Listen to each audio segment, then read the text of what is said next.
Televiziyalarda yenilik istəyirdiniz və bu baş verdi. Artıq ekranlarda gerçək sənətkarları da görə bilirik.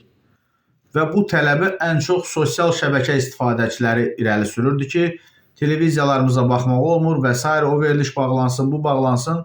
Bir qismi də bağlandı. Amma həmin o verilişlərlə bağlı tələbi irəli sürən sosial şəbəkə istifadəçiləri 50 min, 60 min, 70 min, 80 min qoşulurlar lazımsız adamların canlılarına. Mən indi burada ad çəkmək istəmirəm, amma o canlıya baxanlar da bilir söhbət kimdən gedir, o canlının sahibi də bilir. Və bu o deməkdir ki, bizim cəmiyyət sadəcə mərdimazarlıqdan xoşu gəlir. Vəssalam. Yəni söhbət nədən gedir? Düzdür. O efirlərdə o qədər lazımsız adamlar var idi, amma onların badına bəzi doğrudan da sənət olan insanlar da getdi. Yaxşı da televiziyaları bəyənmirdiniz. Bəs bu sosial şəbəkələr sizin əlinizdədir də. Burada reytinqi siz müəyyənləşdirirsiniz. Bəs bu 80 min adam kimdir? Ermənistanın hansı şəhərindən gəlib o 80 min adam? Və yaxud da Ərəbistanın, Pakistanın, yəni hansı diyarından gəlib? Yəni siz deyilsiniz o 80 min, 70 min nəfər.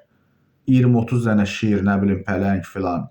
Yəni riyakarlığınızın bu qədərini heç olmasa nətər deyim, özünüz bir örtbasdır eləyin də.